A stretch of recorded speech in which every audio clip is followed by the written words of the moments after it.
Guys, nobody is coming to rescue you but you. This is a PSA. This is a little bit of a different message today. Nobody's coming to rescue you but you. I will tell you that it's important for you to stand up for yourself, to speak up for yourself, and it's important for you to set very, very, very firm boundaries. It's uncomfortable for everyone that's experiencing it. It's uncomfortable for you to be the recipient of people's shenanigans. It's uncomfortable for them to be told that they can't talk to you crazy. And also, here's how we amend all of that. If people continue to talk to you crazy, you vote them out of your life. It's that simple. I don't make any exceptions to that rule. Seriously, I know it may sound like it, but if someone wants to be just blatantly disrespectful and they want to speak to me in a way that would make them cry, and they want to then act like I'm the victim or that I have victimized them when they really were trying to victimize me, some of you guys have been in that situation, then put it back to them. In the last couple of years, when I've had opportunities for growth, that's what we'll call them, when people have talked crazy to my face, I've said immediately what they've said back to me to them. I asked them what their purpose was, and then I started to put physical distance in our relationship. Upon examination, if I could tell that they meant to be malicious and it was like some covert bullying thing they wanted to do, then I said, okay, the price of this, you got to do what you wanted to. Hopefully you got the reaction that you wanted from me initially in my naivety, love, or vulnerability for you. And now I'm going to assume that you're an operative, an opposition. Now I'm going to assume that you're an agent Smith and that you are intending to do this to me purposely. So the price of your disrespect is my absence forever. That's it. I have done it with family members. I have done it with friends. I have done it with mere acquaintances. Talk to me crazy. I mean, the thing about it is, there's a funny colloquial saying, talk shit, get hit. Whilst I'm not the violent type, I will say the hit is removing my energy, taking me away. That's the hit. And I would highly advise for you to protect yourself. At the ripe old age in my 40s, I realized no one's coming to save me. And all of my life, literally, I have had to fight and protect me. And because of the body that I'm in, and because of the experience that I incarnated into, people have delighted in bullying me. It's just easy to do. Society says you can. It's funsies. So I've had to not only learn how to stick up for myself, I do it on behalf of my clients. I do it on behalf of you too in the collective. I stick up for you spiritually, energetically. Come here if you need some inspo on how to cut somebody out properly, or if you need to just work up the gumption to even stand up for yourself on your 2 feet. But your energy is powerful, and I realized that late in my life, unfortunately, and now I do not spend time with people that I know hate me. I don't care how much they're smiling in my face and telling me that they love me.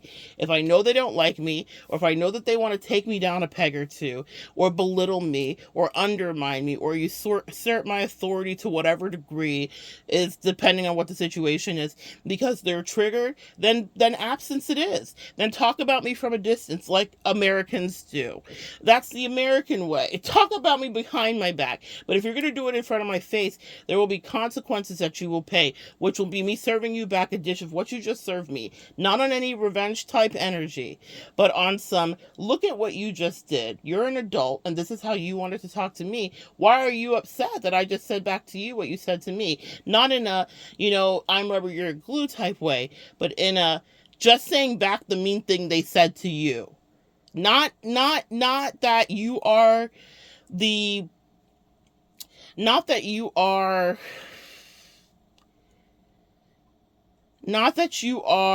the person that has to insult them or find something deleterious to say about them. I would not highly recommend that. I don't do that. I just say back to them the thing they said to me.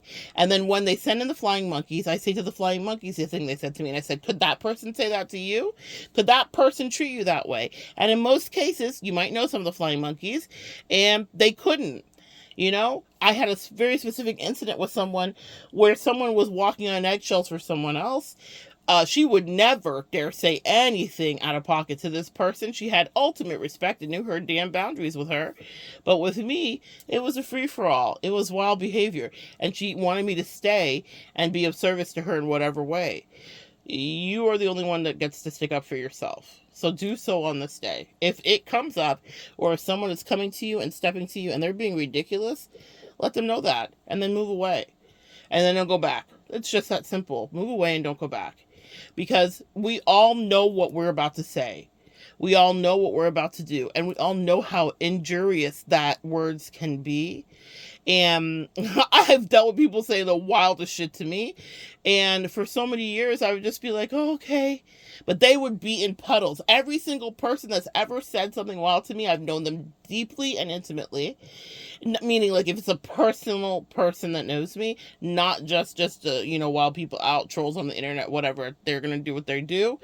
But for people that know me up close, these were weak, tearful, sad, introspective, mostly depressed people. Okay? Not all of them, but some. And what I will tell you is that they would have been, I don't even think they would have been able to find emotionally numb. They would have literally unraveled if a random person, or specifically a person that they love, looked at them and said some of the stuff that they said, or looked at them and thought some of the things that they thought about me, or looked at them and gossiped about me the way that they gossiped about me. If I were to put them in front of me like a firing squad and give them back only the words they said to me, they would be fucking depressed and they would want to unalive themselves. So, I say that today to you, to take your power back. When someone is coming to you and saying weird things to you, just give it back to them. Just don't even give it back to them about them. Keep your opinion of them to yourself, like the good human you are, and just say, hey, you just said this to me. If I said this to you, how would you feel? And then they'll cop all the pleas and act like they didn't mean to. I gave someone last year the benefit of the doubt because she was grandfathered in and I really loved her. And she proved to me within a few minutes, not even, that was a mistake. Meaning, she was so upset that I held her accountable. This is why I say move away. She was so upset that I held her accountable that she went out on this whole kind of passive aggressive, like, I'm going to get you back because you hurt me mission. That's what happens when you stay around people that don't like you. Now it's fuck her forever. I'm sorry, guys. That's just what it has to be. I don't care about her feelings because she did not care about me. And I not only cared about her feelings, I went above and beyond to say, you know what? Let me see if maybe there's all these other mitigating factors. So I was fully prepared when the flying monkeys came in and wanted to cop a plea for her and tell me she was going through a hard time. No, she wasn't. Y'all didn't know her like I do. The time you think she was going through wasn't a hard time. She doesn't even like those people that she was going through the hard time with. I knew her intimately. Y'all didn't. I knew what was gone in her soul. Y'all were unaware. So don't let her troll you and have her come tell you to troll me like she cares. She doesn't. So many people play these reindeer games. She was a cold, devoid of emotion person. And that's okay. You learn lessons from people like that. I learned how to put my feelings away. I was all in my feelings trying to help, stay. Why? So that she could further abuse me?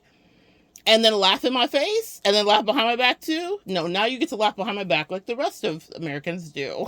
And when I say Americans, I'm saying specifically the corporate culture. Y'all know exactly how toxic that is. So I was like, yeah, you could do that over there. And then I'm not going to help you repair anything. And you can be in your life and enjoy it and wrap yourself in its cozy misery. But you're not going to pull me down and keep you with you because you want company. Be so careful, guys. And don't be afraid to stand up for yourself. People know what they're doing. You know, I had someone tell me once that their boyfriend was incredibly sensitive. So they were very careful about what they said, but they had no problem asking me the wildest fucking questions. And asking me things that, why would you say this to me? Why would you say this to me? I could not say this to you without you breaking down into tears. You know how to manage your emotions because you do not say what you want to say to your boyfriend because you know he's sensitive and you know what the boundaries are. So I was like, oh, clearly my boundaries aren't drawn. Clearly, the price of admission to me is too low, and clearly these people think it's a game and now they know differently. Stand up for yourself. No one's coming to save you. You get to save you. You get to tell people, you don't get to talk to me that way. You don't get to ask me this. You don't get to inquire about this. No more. I've given you enough benefits of the doubt, and I can tell that you actually wanted to take the piss out of me, and you liked it. So now we're going to pretend, and that's off limits. I'm going to tell you something that happened when I did that for somebody last year. She all but imploded. She was fucking pissed. She was livid that I said, you know what? This thing that you just insulted me about, I'm going to give you the benefit of the doubt. I did a little experiment. You know, it was like when I was back teaching. She was a child to me at that point. And so I said, you know what? I'm going to do a little experiment. I am going to remove your ability to talk about this thing you just insulted me about. Because she was clapping please and apologizing, and I knew she was full of shit, and I proved it. The math did not check, and the math was not mathing. And I waited. I just waited for her to build enough rope to hang herself. And she started sending her flying monkeys to tell me how it wasn't fair that I wasn't helping her carry the weight of the things she had insulted me about. You stay over there with that thing. You wanted to insult me for sticking up for you. She spit in my face. She might as well slap me in the face and told me essentially F you when all I had done was carry the weight. See, that's how people will use you, empath. I have been carrying the weight. I have been transmuting the energy. I've been giving the good advice. I've been doing the readings. I have been doing everything to help her with a situation that she didn't want to change in her life.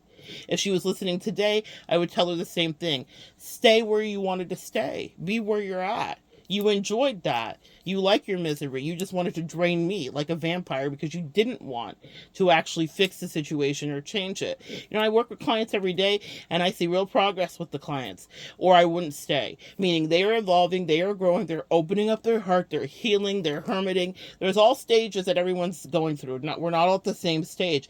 But the thing is, I'm very proud of you guys because I see growth in you in every way. If you come to me in one way, it could be in racking, sobbing tears, a relationship's over. I see you guys, some of you guys get married. I see some of you guys evolve into people that start your own businesses. I see some of you guys take back your power and start to smile again and just live. I see some of you guys get up off the couch and get out of the depression. I see some of you guys enter back into the world. I'm so proud of you for all the things that you guys walk through, but that's what you're capable of. So don't have people that are friends around you that are loving their stagnancy and they want to drain your energy and they want the best advice from you and the best energy from you, and then they want to tell you to fuck off because you're sticking up for them. No, you fuck off forever, friend. You now fuck off forever. You have to be okay with that. You have to be okay with saying it. You have to be okay with living in it. Now, when we are stuck in codependency, that's hard to do. It's hard to release when we're stuck in codependency. And you guys know my story, 8th house scorpionic energy, that was beat out of me. Every time I loved someone, every time I was attached, the angels said, get back, get back, get back. I didn't get to keep anybody. So it makes for a me at this age where I'm like, okay, people come and go. Thanks for the fun time. I appreciate you. And it's not because I'm discarding. It's not because I'm unhappy. It's because I just see what people refuse to see. I'm not staying in a relationship with you because of cozy codependency. It's going to be because there is something of value that we can offer each other reciprocally. And as soon as that stops happening, then toodaloo, that's the end of me. And if people are talking to you crazy, they may be voting themselves off the island. Y'all remember Survivor from back in the 90s? Or the 2000s? They are voting themselves off the island, okay? They don't want to be on your island anymore. That's okay. Maybe they miss their bed and their mama. And it's okay. They don't have to say sorry. They can go right back to their bed and their mama. But what they're not going to do is play in your face. I pity the fools, man, for you. But for me, in my life specifically, I pity the fools. Because one thing I'm going to do is speak and say and also hold people accountable in a way they've never experienced it before. You want reindeer games? You want people to disrespect you? This is what they invite in for themselves when they do that to you. Not only do you remove yourself and you create an absence and a gap and you make sure you never turn back if they really can't get it, what happens is what they gave to you will now be their portion. It's nothing you have to wish for them. You don't have to do any divination for it. It is just a fact of life. If you're an earth angel, if you're out here doing the work that you're called to do and you're working with integrity in your heart and staying true, what they do to you will be done to them. Except they will not have you there to mitigate the damage, friend. It's going to be a harder road to navigate without their earth angel whatever by their side, making sure they understand and take it all in stride. The time I have invested in helping people elevate in various ways in their life, I don't regret it because it always comes back to me tenfold. But beyond that, I'm not going to stay there for your corrosive codependency to take hold and to anchor me down. And now you're trying to Stockholm me with your abusive bullshit. Like you're Stockholmed because you want to sit in it. I don't. Whatever dispersions are cast on you guys, let them do that. If they want to say you're evil, you're a witch, you're this, you're that, let them do that. And not just the poem, let them.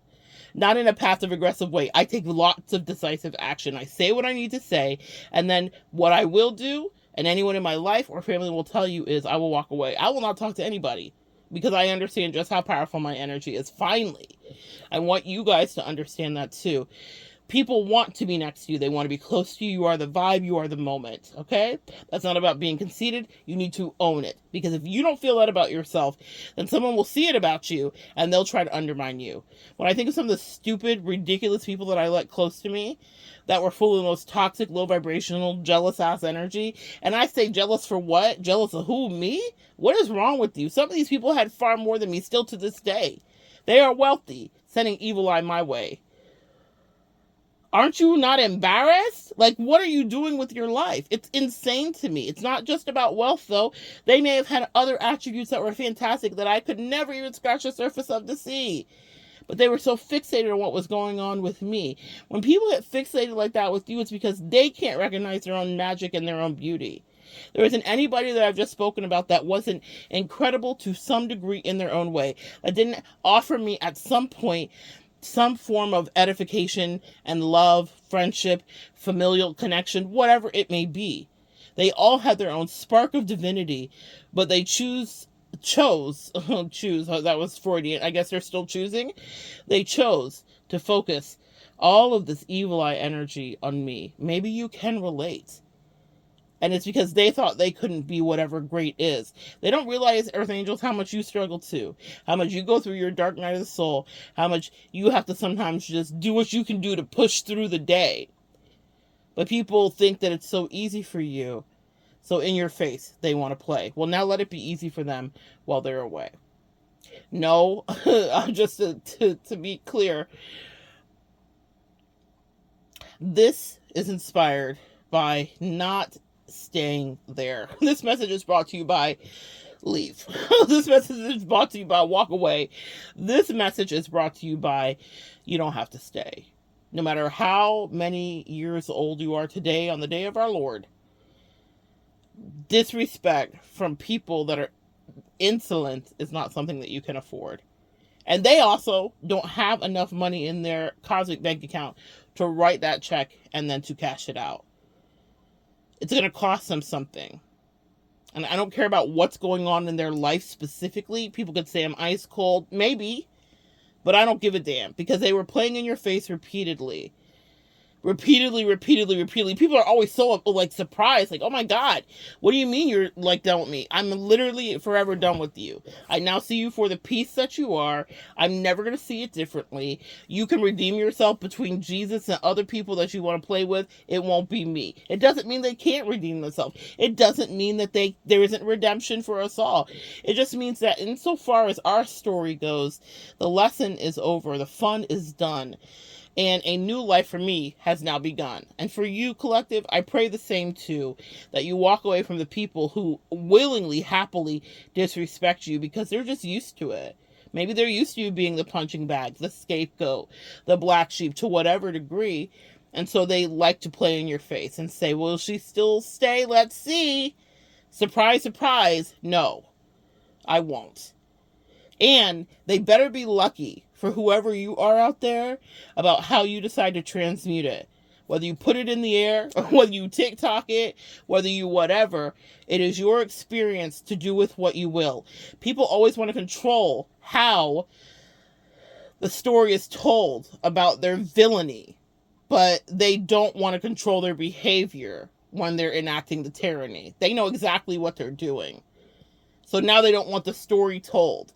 And you know the thing that's so interesting is that you never know who's going to be who. No matter how much People want to be what they think they can be. People greatly underestimate you, Earth Angel. You never know where someone's going to be. I think about all of the celebrities who had people dog them out. I think about Chaperone writing that song for her ex-girlfriend, Good Luck Babe, essentially about her existential crisis in her sexuality. Somewhere in the world, in this great America, from wherever Chaperone's from, old girl who she's singing that song about exists. While she was playing in her face and having her denial and making Chaperone feel like shit. Somewhere in the world, the woman that was the inspo for that song exists. She watched Chaperone grind and go out and play her music to crowds of 3 and 5 and 20 and 100. And finally, just recently at the Grammys, in front of millions, she was a pink pony girl. And we all were just living in her world. I pray for you, Earth Angels, that you have a redemption story to that degree. I think of Doechii, same. Writing that song about, I didn't know about him and I didn't know about Sue, about how her man was cheating on her with a man, too. My point in saying that is, that was the inspo. Doechii was once a girl here on the YouTube streets making a 1-minute video saying, I just got fired from Chipotle. And now she is the queen of beats. One of 3 black women to ever win Grammys for her art. Lauryn Hill, Cardi, and now Doechii's done her part. My point is this. At some point, those people were people that were getting the piss taken out of them by people that didn't appreciate them, that didn't have ambition for their life, that couldn't see the forest for the trees until they thought, I'm going to pass my misery on to you and not treat you right. And they transmuted it and put it up into a million sparkling lights. Maybe you're not Doechii, maybe you're not Chaperone, and maybe you're not me. But in whatever corner of the world you are, there is a way that you can transmute that toxic ass energy that's being sent to you. People underestimate you greatly while they're playing in your face. This is one of my favorite moments in my life right now, guys, because I understand exactly what's happening. I understand the power and the prowess of the moment for me, for the people that have disrespected me. I am not anywhere where the end of the story is. I am only in this point where there's a pivot so powerful in the trajectory. And for everyone that played in my face, I am not waiting for my Doechii moment or my Chaperone moment. Those girls own it and they have it. That's not my destiny. But that same level of transmuting of the fuck shit that was dished and shoveled upon me, that is my destiny. We all do it differently. Find out how you do it for you. And even if it's just putting distance between you and whoever's disrespecting you, that's a step. You may not have to be on a world stage. You may not have to be on a YouTube channel or a TikTok page. You may not have to speak out what happened to you. As long as you write it, you release it, and then you transmute. They don't get to own you, they don't get to run you, and they don't get to disrespect you. And if they want to do it to your face, then I'm like, do-si-do, partner. If you want to dance, let's dance. Because the things that I could say, I feel like Nikki, the things that I know, specifically pertaining to your mother, the things that I know. That's a quote from Nikki when she was deranged. But that's the point. That's how they might see me. And that's how they might see you, is as deranged. Because how dare you speak up about me being an asshole to you? You're lucky that I was in this stage where the speak up was this little and that it wasn't a grand stage. Because for people like Chaperone and Doechii and even, God forbid, Drake, people get a grand stage sometimes. So for those people that underestimate you and the piss they do take, they better pray you never see the glittering lights. And I know they are praying about it. But what I pray for you even more is that you treat yourself right. I implore you to treat yourself right, especially in the face of people that want you to eat their shit and to just take it. You don't have to take it just because they're taking it from everybody else. Let them be bent over since that's what they want to do. No longer is that the position for you. Send them a coupon for all of the lube since that's what they enjoy and that's what they want to do. God bless. You be in no more stress. Stand up for you. Release it, transmute it, and say less. Teach them with your absence, sis. That's always how they learn best. Come back and join me next time. We'll continue to evolve together.